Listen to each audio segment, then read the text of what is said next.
మహాదేవుడును మన రక్షకుడైన యేసుక్రీస్తు వారి అతి శ్రేష్టమైన నామంలో ఉదయకాల మన్నా అనే చక్కని కార్యక్రమాన్ని చూస్తున్న మీ అందరికీ నిండు హృదయంతో వందనాలండి. దేవుని మహాకృప మీకు తోడై ఉండును గాక. ఎలా ఉన్నారు? రండి, పరిశుద్ధ గ్రంథంలో నుంచి దేవుని వాక్యాన్ని చదువుకొని దేవుని మాటలు ధ్యానం చేద్దాం. ఈ రోజున మనం ధ్యానిస్తున్న అంశం ఏంటో తెలుసా? మొదట గ్రహించవలసినది. మరోసారి చెప్పనా? మొదట గ్రహించవలసినది. అవును, ఈనాడు దేవుని పిల్లలుగా, విశ్వాసులుగా మనందరం మొదట గ్రహించవలసింది ఒకటి ఉంది. ముందు అది గ్రహించాలి, ముందు అది తెలుసుకోవాలి. అది గ్రహించాలి, అది తెలుసుకోవాలి మొదటిగా అని దేవుని వాక్యం మనకి చాలా తేటగా చెప్తుంది. అదేంటో తెలుసా? దేవుని వాక్యం ఎలా రాయబడింది, ఎవరు రాశారు, ఇది మొదట మనిషి గ్రహించవలసింది. దేవుని వాక్యం ఎవరు రాశారు, ఎలా వ్రాయబడింది, అది తెలుసుకోవాలి. ఎక్కడుంది ఈ మాట అంటే, దైవజనుడైన పేతురు రాసిన 2వ పత్రిక 1వ అధ్యాయం 20-21 వచనాలు మనం చూద్దాం.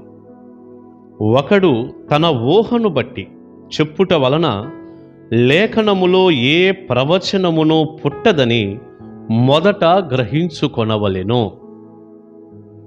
ఏలయనగా ప్రవచనము ఎప్పుడునూ మనుష్యుని ఇచ్చను బట్టి కలుగలేదు గాని మనుష్యులు పరిశుద్ధాత్మ వలన ప్రేరేపింపబడిన వారై దేవుని మూలముగా పలికిరి. మొదట గ్రహించాల్సిన విషయం ఇది. మనం బైబిల్ పట్టుకున్న ప్రతిసారి, బైబిల్ చదువుతున్న ప్రతిసారి, మందిరానికి వచ్చి దేవుని వాక్యం వింటున్న ప్రతిసారి కూడా మొట్టమొదటిగా మనం గ్రహించాల్సింది ఏంటంటే, దేవుని వాక్యం మనుష్యుల వలన కలగలేదు. క్లియర్. చూడండి, ఆ మాట అన్నాడు, ఒకడు తన ఊహను బట్టి చెప్పుట వలన లేఖనములో ఏ ప్రవచనమును పుట్టదని మొదట గ్రహించాలి. అంటే మనుషులు తన ఇష్టం వచ్చిన ఆలోచనతో, వారి యొక్క ఊహతో, వారికి నచ్చినట్టుగా మాట్లాడటం ద్వారా, రాయటం ద్వారా ఈ యొక్క ప్రవచన వాక్యాలు అనగా బైబిల్ గ్రంథం అలాగ పుట్టలేదు. రాసింది మనుషులే. 40 మంది భక్తులు రాశారు. 40 మంది చేత పరిశుద్ధాత్ముడే రాయించాడు. కానీ ఇది ఏదో బయట ఉన్నటువంటి పుస్తకాలు రాసినట్టు రాయిలా. ఏదో ఒక చందమామ బొమ్మరీళ్ళు పుస్తకాలు ఉంటాయి చూశారంటే, కథల పుస్తకాలు, ఎట్ట అయి ఉండొచ్చు, ఇలా జరిగి ఉండొచ్చు, ఈ స్టోరీ అయితే బాగుంటుంది, ఈ కథ అయితే బాగుంటుంది అన్నట్టుగా రాస్తారే, అలా రాయిలా. ఒక సినిమా స్క్రిప్ట్ ఉంది చూసారా, సిద్ధపరచుకుంటారు, పక్కన పెట్టుకుంటారు, సిద్ధపరచుకుంటారు, పక్కన పెట్టుకుంటారు, బోలెడు ఉంటాయి వాళ్ళ దగ్గర. తగిన సమయంలో ఆ స్క్రిప్ట్ తీసుకెళ్ళి సినిమా తీస్తుంటారు. ఒక కథ అది మనుషుని ఊహన బట్టి రాయబడింది, మనుషుల తలంపులను బట్టి అవి రాయబడ్డాయి. కానీ బైబిల్ గ్రంథం ఏ మనుషుని యొక్క ఊహన బట్టి కూడా, ఒకడు తన ఊహను బట్టి చెప్పుట వలన లేఖనములో ఏ ప్రవచనము పుట్టదని, 66 పుస్తకాల్లో ఉన్న ఏ వాక్యం కూడా మనిషి యొక్క ఊహన బట్టి పుట్టింది కాదు. ఇది మొదట మనం గ్రహించాలి. మరి మనుషులే రాసినప్పటికీ మనిషి యొక్క ఊహను బట్టి, ఆలోచన బట్టి కలగకపోతే ఎలా కలిగింది అంటారా? 21లో ఆ వివరణ ఇచ్చాడు. ఏలయనగా ప్రవచనము ఎప్పుడునూ మనుష్యుని ఇచ్చను బట్టి కలగలేదు గాని, అతని ఇష్టాన్ని బట్టి కలగలేదు గాని మనుషులు, చూడండి, మనుషులు అంటే మనుషులే. అదే చెప్పాను ఇప్పుడు దైవజనుడిగా. 40 మంది రాశారు. మనుషులు పరిశుద్ధాత్మ వలన ప్రేరేపించబడిన వారై, అంటే మనుషుల్ని ప్రేరేపిస్తుంది ఎవరు? పరిశుద్ధాత్మ. పరిశుద్ధాత్మ దేవుడు ప్రేరేపిస్తున్నాడు. పరిశుద్ధాత్మ వలన ప్రేరేపింపబడిన వారై దేవుని మూలంగా పలికారు. ప్రేరేపిస్తుంది పరిశుద్ధాత్మ, పలుకుతుంది దేవుడు, పలికిస్తుంది దేవుడు. అలా పలికారు. అంటే దేవుని ద్వారా ఇది జరిగింది. దేవుడే బైబిల్ గ్రంథానికి సృష్టికర్త, గ్రంథకర్త దేవుడే. దేవుడే రాయించాడు. ప్రియులారా, మీకు ఒక విచిత్రమైన విషయం చెప్పనా? 40 మంది భక్తులు రాశారు కదా, అసలు ఆయా కాలాల్లో ఒక స్థలంలో కూర్చొని రాసిన వాళ్ళు కాదు, ఒకే కోవకు చెందినోళ్ళు కాదు, ఒకే వృత్తులు వాళ్ళకు లేవు. అసలు ఒక వ్యక్తికి అయితే కొంతమందికి 1000 సంవత్సరాల గ్యాప్ కూడా ఉంది. 1000 సంవత్సరాల గ్యాప్ కూడా ఉందండి. 1000 సంవత్సరాలకు పైన గ్యాప్ ఉంది. వారిని వీరిని వారు ఎప్పుడూ చూసుకోలేదు. వారి స్థలాల్లో ఉండి రాశారంతే. కానీ ఎక్కడా కూడా ఒకదానికి ఒకటి భిన్నంగా లేదు చూడండి. అంతా 1000 సంవత్సరాల క్రితం రాసినటువంటి వ్యక్తి ఏమి రాశాడో 1000 సంవత్సరాల తర్వాత రాసిన వ్యక్తి అదే రాశాడు. ఎవ్వరు రాసినా ఒకేలాగుంది. అది ఎలా సాధ్యం ఇది? ఇప్పుడు ఒక విషయాన్ని రాయమని ఎవరికైనా ఇచ్చామనుకోండి, వారు వేరు స్థలాల్లో ఉండి రాశారనుకోండి, ఒకటేమో అలా ఉంటే ఒకటి ఇలా ఉంటుంది, ఒకదానికి ఒకటి పొసగదు, అసలు పొంతనుండదు. కానీ బైబిల్ గ్రంథం ఆదికాండం నుంచి ప్రకటన దాకా చదివిన ఒకేలాగుంది. ఒకే సత్యం, ఒకే విధానం. కారణం ఏంటంటే రాసింది మనుషులే అయినా వారిని ప్రేరేపించింది, వ్రాయించింది దేవుడు ఒక్కడే కదా. ఇక ఆయన ఆలోచన అప్పుడు అట్లా మారదు కదా. కనుక ఒక్క దేవుడే రాయించినప్పుడు ఇదంతా ఒక్కటిలాగా ఉంది. ఇది మొదట మనం గ్రహించాలి. అంత విలువైందండి. పిల్లలొక్క మాట చెప్పన, మన చేతుల్లో ఉన్న బైబిల్ గ్రంథం దేవుడు మన కొరకు వ్రాయించిన, ఆయన మూలంగా కలిగిన, ఆయన మనకు రాసిన ప్రేమలేఖ అండి.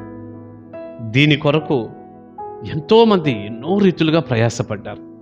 వారి జీవితాలే త్యాగం చేశారు. ఎన్నో శ్రమలకి ఓర్చారు, కష్టానికి ఓర్చారు, ప్రాణాలు పోగొట్టుకున్నారు. ఈరోజు తెలుగులో బైబిల్ గ్రంథాన్ని మనం చదువుకోగలుగుతున్నామంటే ఎంతోమంది వారి జీవితాలు త్యాగం చేశారు దేవుని మీద ఉన్న ప్రేమను బట్టి. చాలామంది 40 మంది భక్తులు రాయటానికి వాడబడితే ఈ తర్జుమాల్లో ఎంతోమంది వారి జీవితాన్ని పణంగా పెట్టారు. ఈ బైబిల్ గ్రంథాన్ని కాపాడటానికి వారి జీవితాలు పణంగా పెట్టారు. ప్రియులారా, దీని వెనక ఎంతో ప్రయాసం ఉంది, దేవుని ప్రేమ ఉంది. మరి ఇంత ప్రయాసతో కూడిన ఈ పని, మరి దేవుడు మనల్ని ప్రేమించి 40 మంది భక్తుల్ని వాడుకుంటూ, అనేక మందిని తర్జుమాల క్రింద వాడుకుంటూ, వారి ప్రాణాలే పోయేటట్టుగా అలా సిద్ధపరిచి వాడుకుంటూ పరిశుద్ధ గ్రంథాన్ని మన దాకా దేవుడు ఎందుకు పంపించాడంటే ఏదో అలంకార ప్రాయంగా ఉండటానికి కాదు, ప్రక్కన పెట్టడానికి కాదు, ఏదో నేను క్రైస్తవురాలని అని చెప్పుకునే ఒక సూచనగా కాదండి. అది పట్టుకొని తిరగటానికి కాదు. ఏదో ఆదివారం దాన్ని తీసుకొని మందిరానికి వచ్చి మళ్ళీ వెళ్ళి ఎక్కడో ఒక గూట్లో పడేసి ఇక వారం అంతా దాన్ని తెరవకుండా చదవకుండా అలా ఉండటానికి కాదు, వదిలేయటానికి కాదండి. ఇది మనం చదవాలి. దేవుని ప్రేమను మనం తెలుసుకోవాలి. దేవుని మనస్సు మనకు అర్థం అవ్వాలి. దేవుడంటే ఏంటో, ఆయన విధానాలు ఏంటో, ఆయన కార్యం ఏంటో, ఆయన ప్రేమ ఏంటో, ఆయన మనసు ఏంటో, ఆయన మంచితనం ఏంటో, ఇదంతా కూడా వాక్యంలో నుంచి మనకు కనపడుతూ ఉంటుంది. దేవుని మనసు అండి ఇది దేవుని మనస్సు, ఇది దేవుని గుండె చప్పుడు, ఇది ఆయన ప్రేమ లేఖిది. ప్రతి దినం కూడా ముద్దు పెట్టుకొని చదవాల్సిన గ్రంథం అండి ఇది. ఈనాడు చాలామంది ప్రక్కన పడేశారు. చాలామంది అస్సలు చదవటం లేదు. చాలా మంచి చదువులు ఉన్నాయి చాలామందికి, అస్సలు చదవటమే లేదు. బైబిలే చదవటం లేదు. ఫోనుల్లో పడి, యూట్యూబుల్లో పడి, గూగుల్లో పడి కొట్టుకులాడుతున్నారు. లోక వార్తల మీద మనసు ఎంతో పెట్టారు. ప్రియులారా, మంచిది కాదు అది. మోకాళ్ళ మీద చదువుకోవాల్సిన గ్రంథం ఇది. మొదట గ్రహించవలసింది ఇది.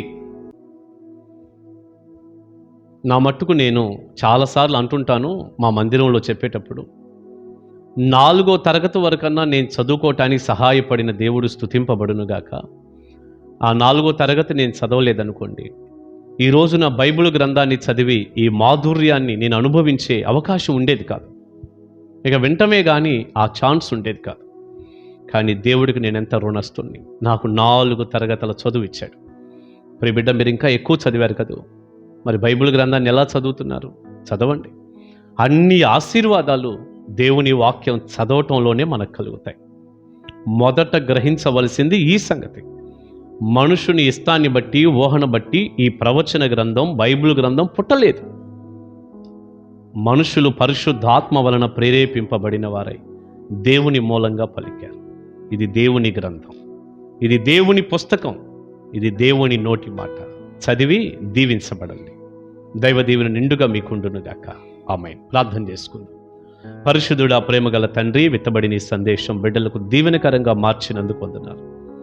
చిన్న చిన్న వర్తమానాల ద్వారా మమ్మల్ని దీవిస్తున్నారు ప్రభువా. మొదట మేము గ్రహించాల్సింది ఏమిటో మాకు చెప్పారు. వాక్యం ఎలా వచ్చింది? మీ ద్వారానే కదయ్యా. మీరు మాట్లాడటం ద్వారానే కదా, మీరు పలికించటం ద్వారా, వ్రాయించటం ద్వారానే. ఇది మీ మాట, మీ గ్రంథం అని చెప్పి మేము తెలుసుకునే కృపిచ్చారు. ఇది దేవా మీ పుస్తకం ఇది. అందుకే ఎన్ని వేల సంవత్సరాలైనా, ఎన్నిసార్లు చదివినా ఇది విసుగు కలిగించదు, ఇంకా ఆనందాన్ని కలిగిస్తుంది, ఇంకా ఆసక్తిని రేపుతుంది. ఇది జీవగ్రంథం, మీ మాట.